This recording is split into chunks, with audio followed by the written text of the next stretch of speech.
Molly here. This week we are going to be discussing Disney Doctor Who Season 2, Episode 5, The Story and the Engine by Ncuti Gatwa. We are going to do a recap, then a review. This recap is going to be a little more involved than the past couple of episodes, mostly due to the fact that this one actually had a story.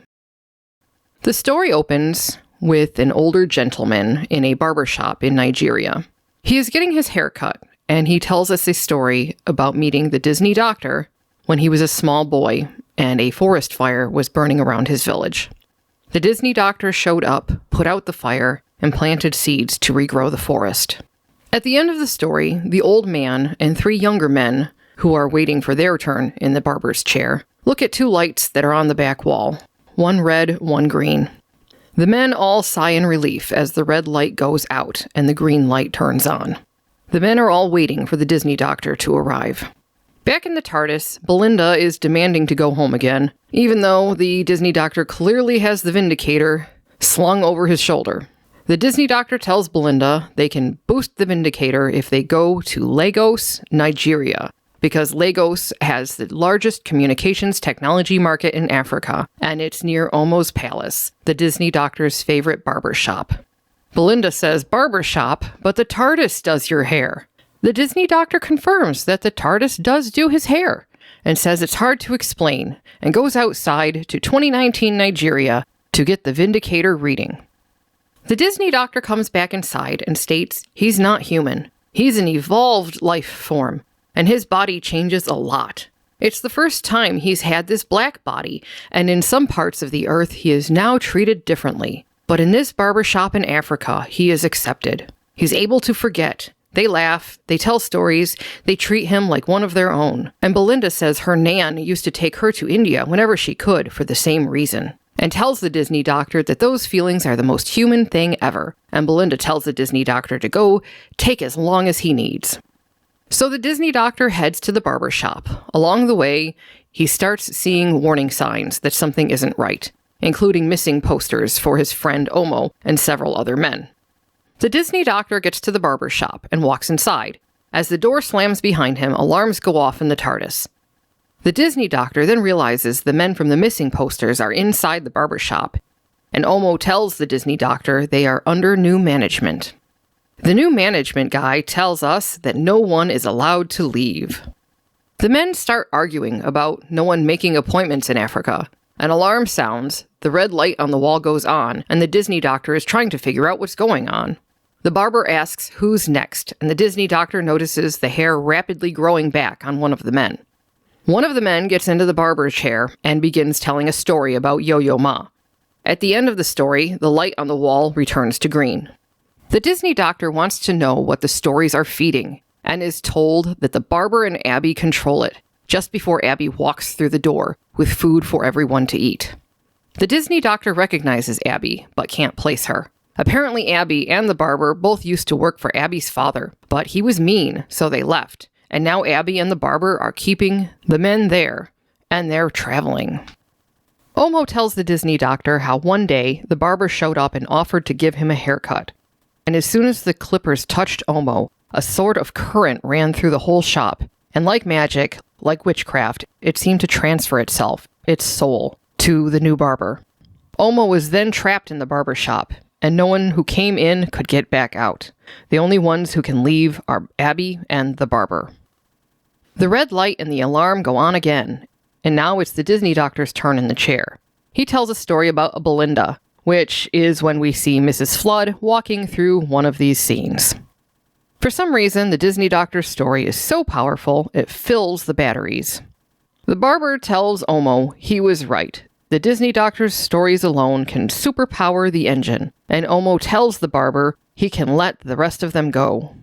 Abby takes the barber aside and says, this changes everything, and they can get there faster, and the barber can take the throne and rule fairly and justly. So now the Disney Doctor is confronting Omo about Omo telling the barber about him, which didn't seem to make sense. It isn't like Omo called the Disney Doctor and invited him to come get trapped, but whatever. Anyway, the Disney Doctor is upset because the barber shop had felt like a home for him, and he felt safe, and it turns out he wasn't. This goes back to what I said last week about the feeling of safety being an illusion. Perhaps the Disney doctor has finally learned that lesson. And then the Disney doctor cries. So then the Disney doctor uses his sonic device to force the door open. It turns out the barbershop is actually riding on the back of a giant spider, which I think was mechanical. And it's traveling somewhere using a large web. Belinda is on her way to the barbershop and encounters a little girl, perhaps the timeless child? Obviously not the same actress because that actress would be too old to play the role now, but the child quickly disappears before Belinda can talk to her. Back in the barbershop, the barber tells the Disney doctor the shop is in outer space and in Lagos at the same time. They are traveling the Nexus, formerly called the World Wide Web, and using a time-space compressor to go between, and it's built into the doorframe, and the barber and Abby are the only ones who can use it. Then Belinda finally arrives, and the Disney doctor tells her that the barber hides his identity, like a coward, like a troll on the web, and that he has no real power. Then the barber tells them he goes by many names.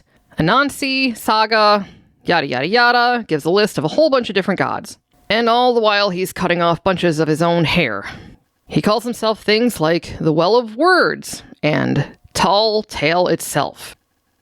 The Disney doctor questions him, and he says, "You're all those story lords?" And Belinda questions his divinity, and then she and the Disney doctor start laughing at the barber.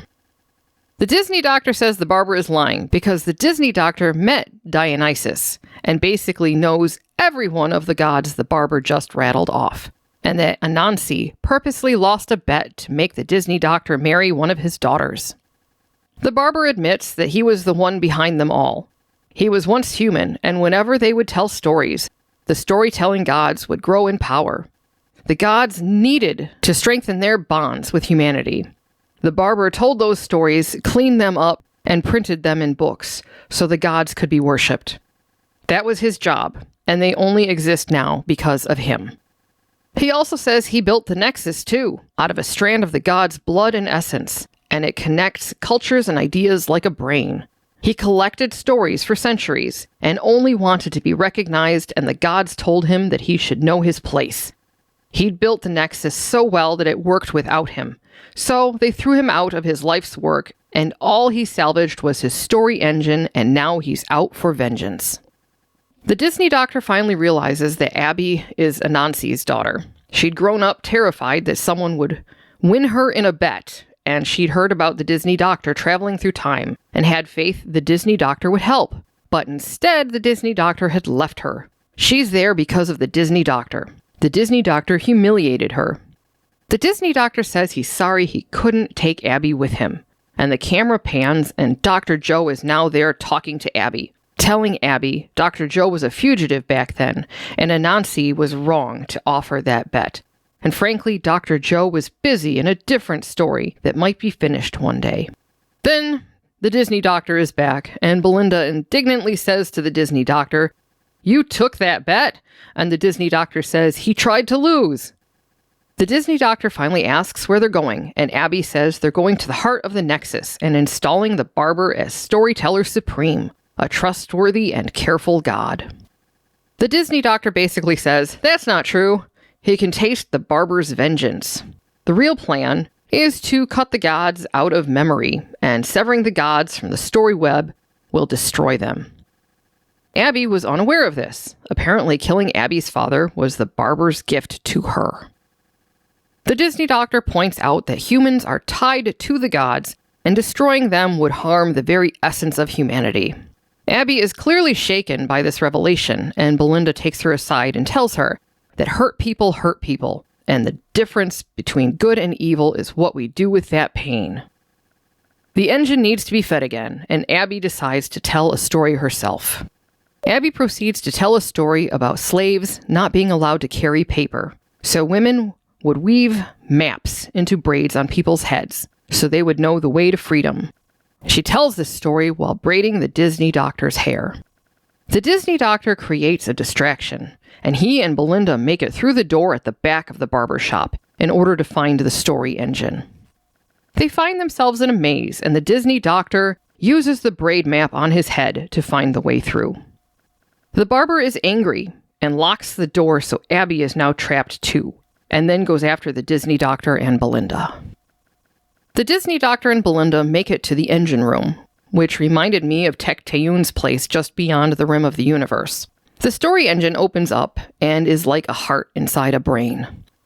The barber arrives and declares they are still on track, and he's going to cut off all the gods so they shrivel up and die. The Disney doctor then offers to tell the shortest story he could. Apparently, he and Hemingway did this. The story is, I'm born, I die. I'm born. Somehow the engine is connected to the Disney doctor and his stories, and a TV screen comes on and they start showing clips of past doctors. The Disney doctor says his body is like a barber shop, all of them inside telling their stories bickering. The Disney doctor is telling a never-ending story, providing never-ending power. But it's too much power, and the engine could overload and explode and they'll all die. The barber says the Disney doctor won't do that, but the Disney doctor would sacrifice the people in the shop and himself to save the gods and humanity. He tells the barber to open the doors and let the others out. The barber doesn't really want to kill those people, so he opens the door and lets them out. The Disney doctor begs the barber not to let this be how his story ends. The Disney doctor and the barber make it out the door just before the compressor fails and the engine blows up. Abby thanks the Disney doctor for rescuing them, and the former captives are grateful to Abby for keeping them alive, and then they run off to see their families. The barber tells the Disney doctor all he wanted was to get credit for his work, and he'd spent his entire existence serving the gods. What was he to do now? The Disney doctor tells him to keep collecting stories and start his own barber shop. Omo says he's retiring, so the barber can have the shop. Omo tells the Disney doctor, I shouldn't have. I thought you could handle anything. And the Disney doctor replies, I can, because you look after me too. Omo says he should have protected the Disney doctor, and that he's sorry. And the Disney doctor says he's sorry too. They hug, and the Disney doctor walks away. Omo goes over to the barber. The barber laments that he doesn't even have a name, so Omo gives him his father's name. Belinda asks Abby what she's going to do now. Abby says, anything I want. Belinda tells Abby she wouldn't blame her if she hated the barber, but Abby says she won't have that in her heart because hurt people hurt people. And imagine that, a mortal teaching a god a life lesson. The barber thanks the Disney doctor, and the Disney doctor says he'll be back for a haircut and for that short story, and wishes him luck. The Disney doctor and Belinda leave. Abby walks over to the barber and smiles before departing, and the barber walks back into the barber shop and closes the door. On the way back to the TARDIS, Belinda asks the Disney doctor if he saw a child, but the Disney doctor didn't. They get into the TARDIS, and the Disney doctor begins telling Belinda the story of Omo. The end. Well, I know there are a lot of people out there complaining about this week's episode. And did it have problems? Yes. Did I like that it referenced things like Dr. Joe, and let's face it, the timeless child? I didn't like that. No, I didn't like that they used member berries with the images of previous doctors on that TV screen. However, the story itself, for once, the Disney doctor actually saved the day. I mean, one could say he did that by threatening to blow the whole thing up, but he still saved the day. It wasn't his companion doing that. So in that way, I think this episode was a win. The story itself had some holes in it. For instance, Abby, why couldn't she sit on her father's throne instead of giving it over to the barber? That made no sense to me. She was a god, which makes me question, well, why is she deferring to this man who used to be immortal on top of that? That part didn't make sense to me. I didn't really care for that part. I thought that was a big hole in the story. Also, how could this have been the barber's gift to Abby, offing her father, when killing all the gods would kill her too? So that also didn't make sense to me. That was another big hole in the story, in my opinion. That's really all I have to say about that right this second.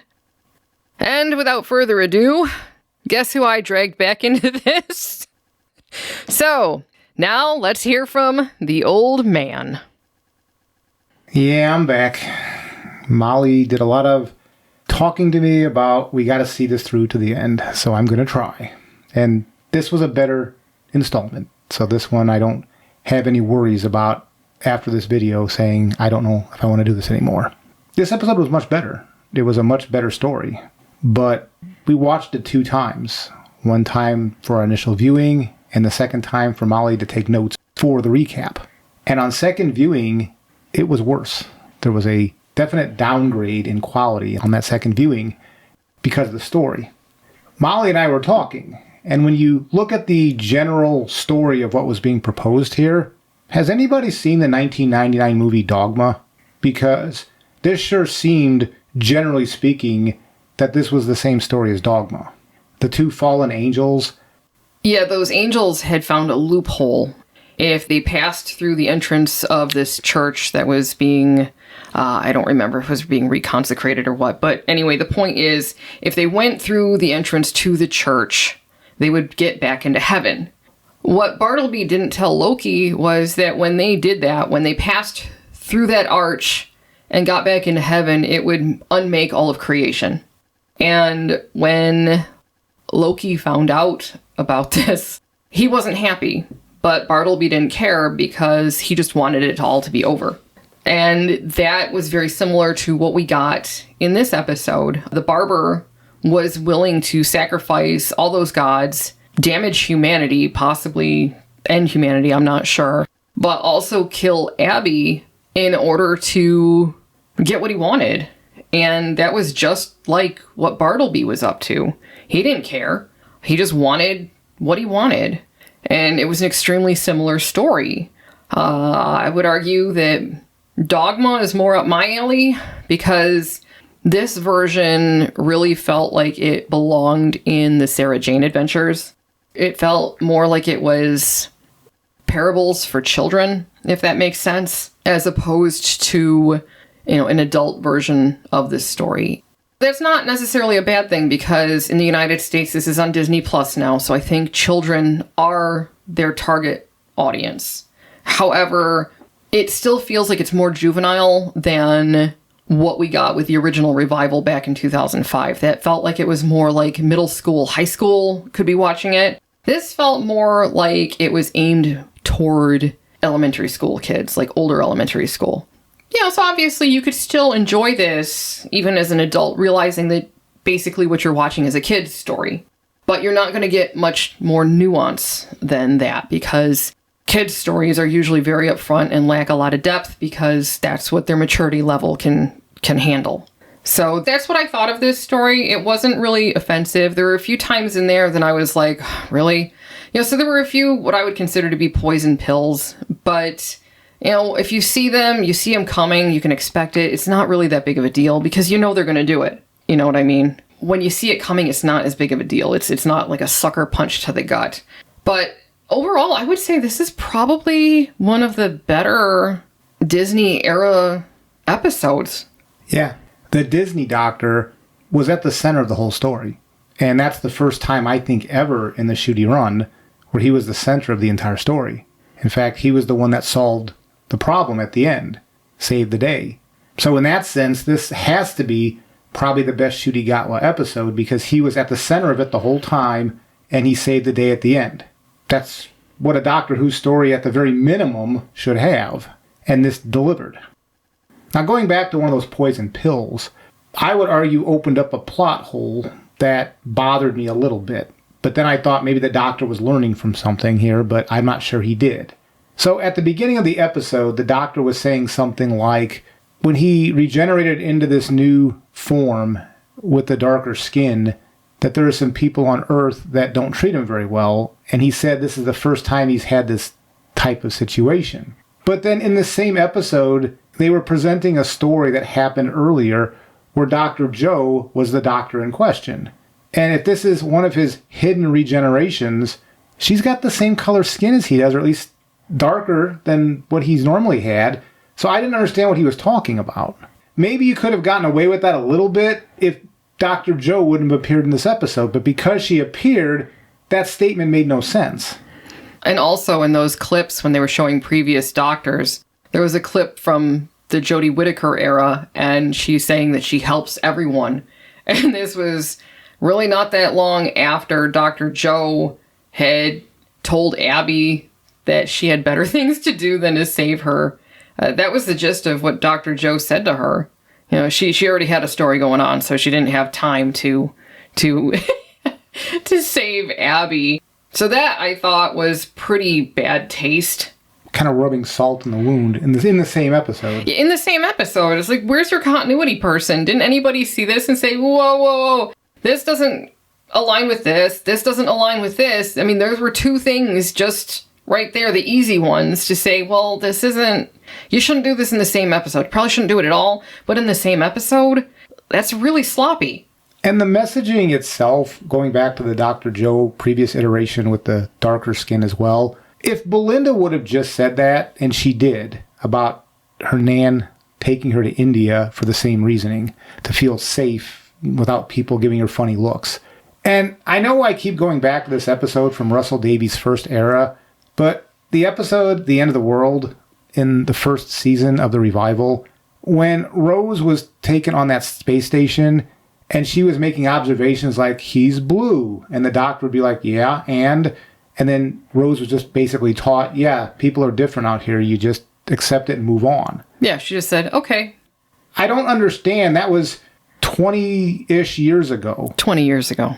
And I don't understand why this doctor, who's supposed to be a later incarnation of the Eccleston doctor was giving a lesson to Rose that out there in the universe, people are different. They look different. You accept it and move on. But for some reason, the doctor was, I guess, dealing with the fact that people looked at him differently. Like, wouldn't he be used to that? Rose was looking at that, whatever that blue creature was that greeted the doctor and Rose by spitting on them as his tradition. Jabe was a tree person. So the doctor should be used to people looking at other people kind of weird and just, hey, accept it, move on.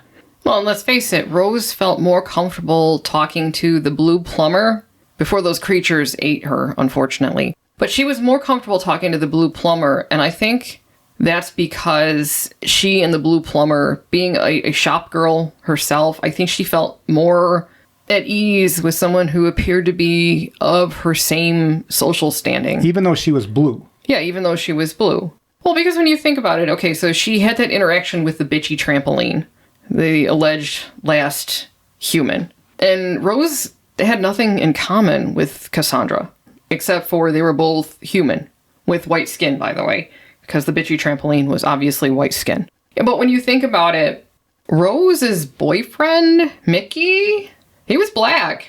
So why would she have problems other than blue is new for her with anybody who had a different color skin when she's already dating someone who doesn't have the same skin color that she does?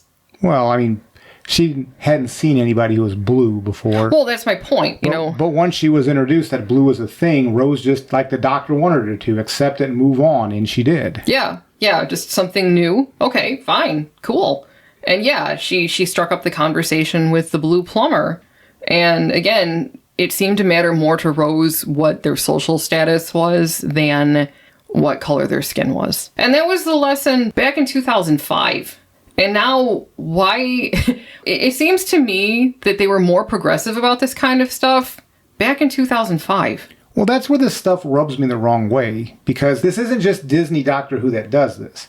Star Trek Discovery does this. There are plenty of other shows, including the Marvel Universe, that does this. Star Wars now does this. And being a person that has a value system that was set up in the Gen X boomer type era, that goes back to the MLK Jr. type stuff if we're talking in the United States, where I'm not so concerned about the color of your skin as I am of the quality of your character. And all the science fiction that I've watched that I like kind of reiterates that. And that's the kind of thing that I like. So when they're trying to do stuff like they were doing here, I don't understand. It rubs me the wrong way because it feels regressive to me.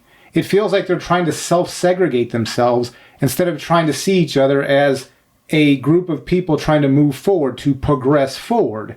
And these are people that call themselves progressives, but they offer regressive things.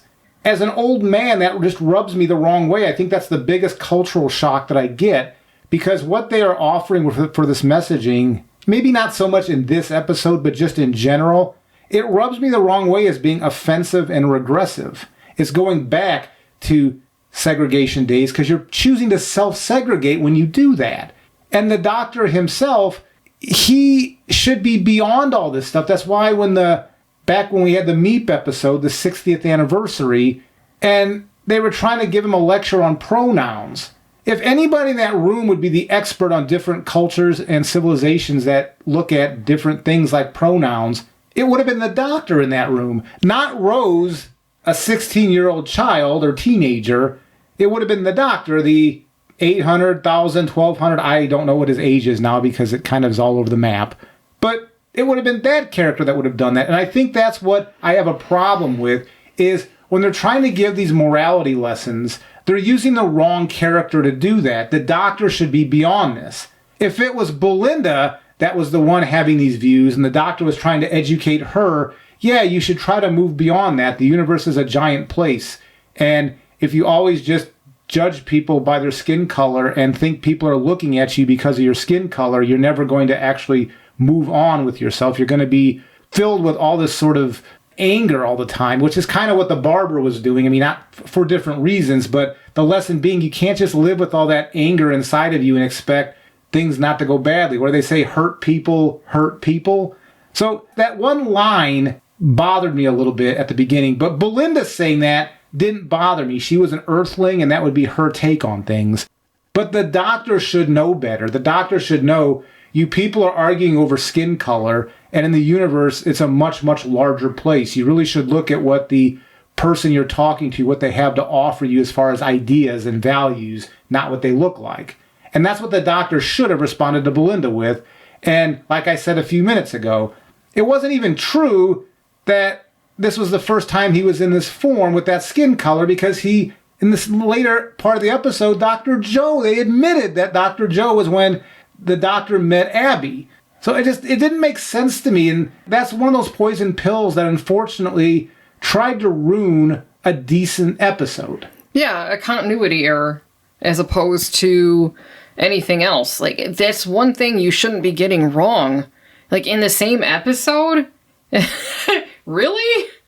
But the episode itself, I was okay with for the most part. I don't really like the fantasy type episodes in Doctor Who in general. I was telling Molly, I remember in the 80s, the Sylvester McCoy episode, was it The Biggest Show in the Galaxy or whatever that was called? And there were some sort of entities that were running that circus or carnival, and I didn't really care for that episode. It doesn't mean it was a bad episode. I just didn't care for that kind of fantasy type storytelling. Well, I know I said a couple of episodes ago that I just don't get into this whole God thing. Yeah, I didn't like it in Classic. I don't like it now. We didn't like the Light and Dark Guardians. The concept themselves. They were portrayed fine, but the concepts we didn't care about. I'm an American, so I'm not as tied to this franchise as somebody who's in the UK. So I'm not trying to say it's a bad idea. I'm just saying for me it didn't work. The fanciful ideas don't really work as well for me. Well, I know, like, I've never gotten into any kind of that Norse mythology or Greek mythology or anything like that. And that's all gods, obviously. But I never got into that kind of thing. So you bring in more gods and I'm not going to get into that either. So it's a personal preference of mine.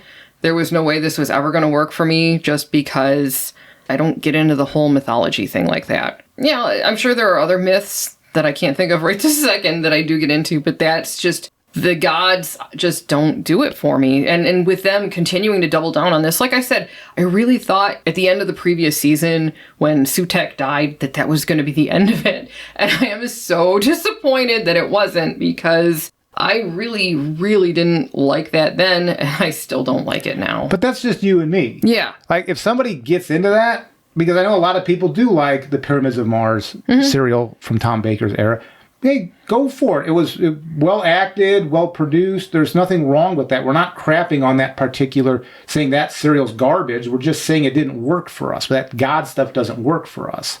But in a case like we've talked about before, that in the 90s, we liked Hercules, The Legendary Journeys. And that's because the tongue was firmly planted in the cheek. You really weren't supposed to take the material super seriously. And I think that's why that series worked for us. Yeah, and you didn't have to know all the ins and outs of all the different gods and all the mythos to be able to enjoy the show. Yeah, they used it as a framework, but for the most part, like you just said, it was mostly tongue-in-cheek. It was pro wrestling fighting with some dialogue thrown in and a little bit of goofy storylines. Well, when you have Aphrodite showing up and referring to her stepmother as horse-faced Hera, yeah. You don't need to know anything more than Aphrodite is apparently Hera's stepdaughter and she doesn't like her stepmother. You don't have to know any of the mythology that goes with that.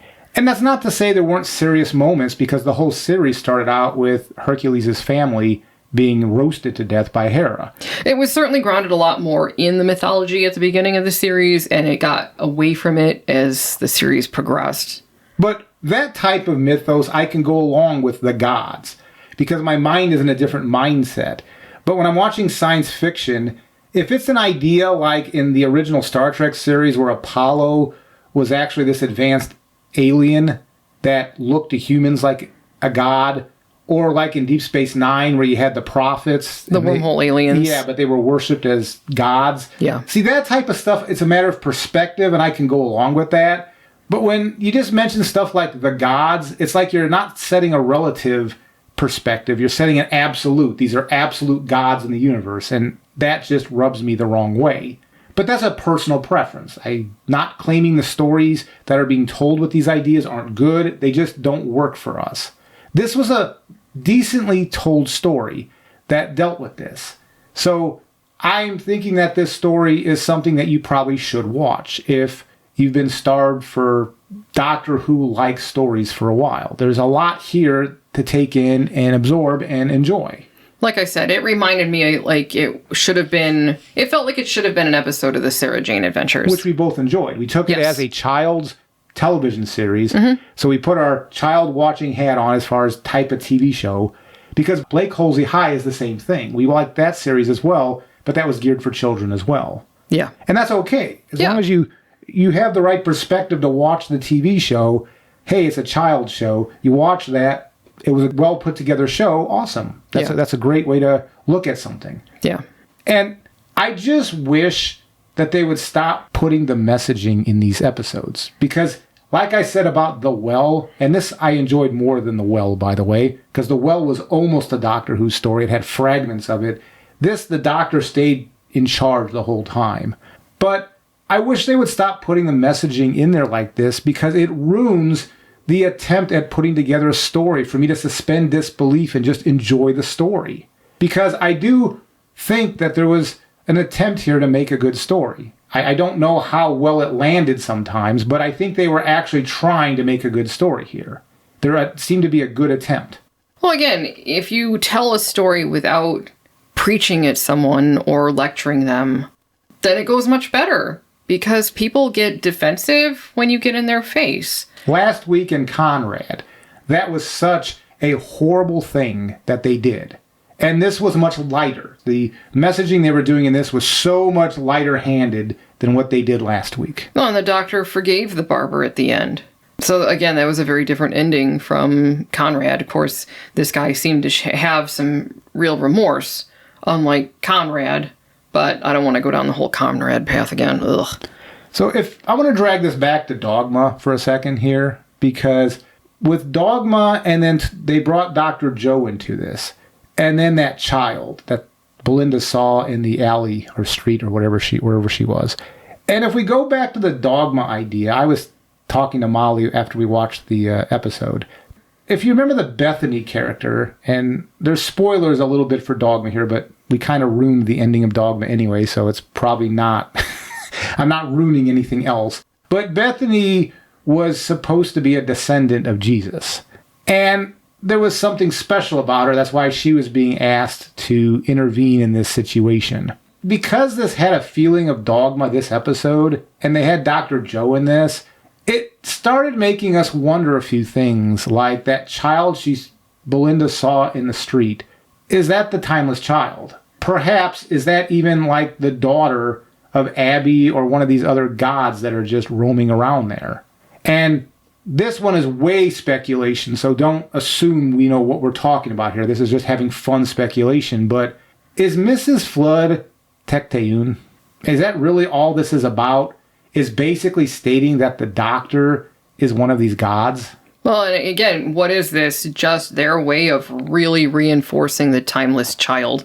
But even mentioning that the doctor is a god, if it turns out that's the case, I don't know if I want to watch Doctor Who anymore. I mean, I'm at a borderline here because the doctor, to me, what I enjoyed about him was that he was a guy in this time machine that was going around helping people, but he wasn't some sort of deity. I mean, at the end of the Tennant era, he was walking around like he thought he was a god, and it turned out, like in the waters of Mars, that was a mistake he was making by doing that. That even though he was an advanced alien, he wasn't a god. He shouldn't be a god for me anyway. Otherwise, I'm going to watch Hercules The Legendary Journeys or something if I want to watch a half-god or Ares and Zeus or whatever. I don't want to watch a god walking around, so I am truly, truly hoping that this is not the case, that it turns out the doctor, when the doctor was found by Tecteun, that this was a descendant of a god and the doctor himself is a god. I hope that is not the case here. I hope that too. As much as this episode had a lot of pluses going for it, in addition to the poison pills of just one-liners here or there, the concept there of reinforcing yet again the timeless child, and then there is a doorway open that the doctor himself was that child that Belinda saw and is a god himself. I don't know. I like that almost ruined a large part of what I was enjoying about this episode when they did that, and this was kind of toward the mid to ending when they did this. It also missed a huge opportunity for some exploration of morality, because this gave the doctor an avenue to exterminate all the gods and put a stop to the garbage he's been dealing with these gods following him around and screwing with him. He had an opportunity here where he could have wiped them all out with just one action. And they didn't even put that out there as a moral dilemma. Yeah, like they did back in the Tom Baker era, where he could have exterminated the Daleks. Do I have the right? They could have explored that, but they didn't. As far as I'm concerned, that was a huge missed opportunity. And there were two lines in this that weren't offensive, but I scratched my head at. It's kind of a nitpicky thing, but at the beginning, the doctor said something like, "I'm an evolved life form." Well, we are all evolved life forms. I think what he meant was, I'm a highly evolved life form. And I realize it's a nitpicky thing, but when I heard that, I'm like, what are you talking about? We're all evolved. And then the second thing was toward the end, when Abby was talking to Belinda and she said a mortal gave a god a life lesson. I would have crossed out the word life there, because are gods really living lives, so to speak? You'd have to be living. Like, I don't see gods in that state of dead, alive. Like, they just are. I know it's nitpicky, but like in the first one, I wish the doctor would have added a word, highly evolved. And I wish in that Belinda conversation with Abby, they would have taken out the life lessons and just said, hey, a mortal taught a god a lesson. It's nitpicky, doesn't really matter, but it kind of rubbed me the wrong way, just because I think both of those work better with my edits. Was it a bad thing? No. I mean, I added the parenthetical highly evolved and it worked for me. So, am I recommending this episode? I'd say yeah. I'd say this is probably, if you've tried the Ncuti era and it wasn't working for you for various reasons, this is probably something that you could watch and go, hey, this kind of felt like it was, at least in the Doctor Who universe, I agree with Molly, it felt more like a Sarah Jane story than a Doctor Who story, but that kind of depends on your point of view. People have shared with us various audiobooks and novels that do things that are kind of out there anyway, so I don't know. I'm not an expert at Doctor Who, so maybe this fits in with your idea of what Doctor Who is. It was a decent enough story. I think you're not going to walk away pulling your hair out going, why did I watch that? The atmosphere they set up was the main reason to watch this, because it was told in a very slow burn, kind of, it reminded me of The Well a little bit, where it had that kind of slow burn to it as they were telling the story. It was more atmospheric than it was, well, here's the story A, B, C, and D. And if you like this God idea, then you should probably be happy with this. And I guess that's what I'm going to say here. If I had to give it a ranking from 1 to 10, probably a 5, a 4 or a 5. I mean, 5 would be like average. For a Ncuti episode, this was probably an 8 or a 9. But I mean, Doctor Who in general, probably a 4 or a 5. That's what I would give it anyway. What about you, Molly? Yeah, this wasn't the worst thing I've ever seen, but it certainly wasn't the best either. And there were those poison pills in there. But aside from that, it had a story. It mostly made sense. The Doctor actually saved the day, even if it meant threatening that guy with blowing up his engine. You know, so this actually, I think, was a win for Ncuti Gatwa as far as being the Doctor. I think this is the first time he's actually been allowed to... For a full episode. For a full episode to be the Doctor, which I think, he did okay. Again, the writing could have been a bit better, but I would say that for Disney Doctor Who, this is probably the best complete episode they have created so far. I guess if I think back on it, if this is the best Ncuti Doctor Who, then it's probably a 9 or a 10 for a Ncuti scale. On the Ncuti scale. Yeah, because I mean, if I'm saying it's the best, it's got to be a 10, right? Okay, for a Ncuti, not for the entire Doctor Who, just for Ncuti. Honestly, what I would say is that, if you're interested in watching this, go ahead. Just understand there's a few poison pills in there and, a few plot holes. If you're more interested in exploring the idea of trying to get back into heaven or stop the gods, then I would say watch Dogma instead. Just be aware that if you're a Christian or Catholic, it might be highly offensive because it's pretty blasphemous at times. But if you're just looking to explore moral dilemmas, that has a lot more going for it than this did. Of course, that's definitely aimed at adults, so don't go showing it to children. Yeah, it's a bit of a foul mouth because at least one of the characters for sure has a major foul mouth. So you're going to get a lot of grumpy language, we'll just call it. So make sure you're okay with that sort of... Make sure the F word and you are at least okay with each other because you're going to have to deal with that. It's a Kevin Smith movie back when Kevin Smith was still good making stuff.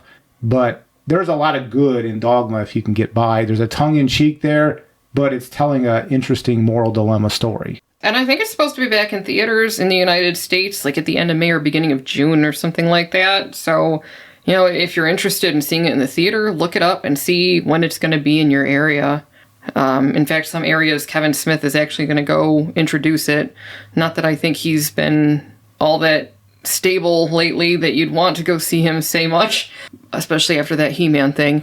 But I don't know. He cries almost as much as Ncuti Gatwa does. Well, now. So, yeah, but anyways, used to. I'm not here to talk about Kevin Smith, but another area where you could explore the idea behind the gods and why humans need stories like that. Honestly, I know it's not Christmas time, but if you've never watched Terry Pratchett's The Hogfather, that does a much better job of talking about that too. Why humans need mythology, why they need stories.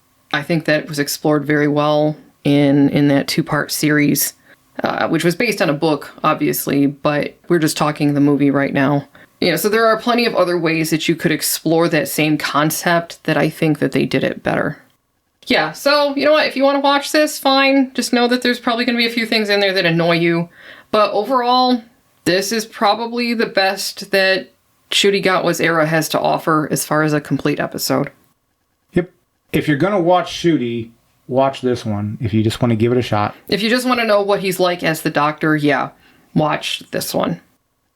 Next week, looks like it's supposed to be an episode that's doing a parody of the Eurovision Song Contest, which is also next weekend. That could be fun. Yeah, so we're actually looking forward to seeing what they do with that. I'm hopeful that because it's Eurovision, that maybe they'll give us something that's actually entertaining and enjoyable.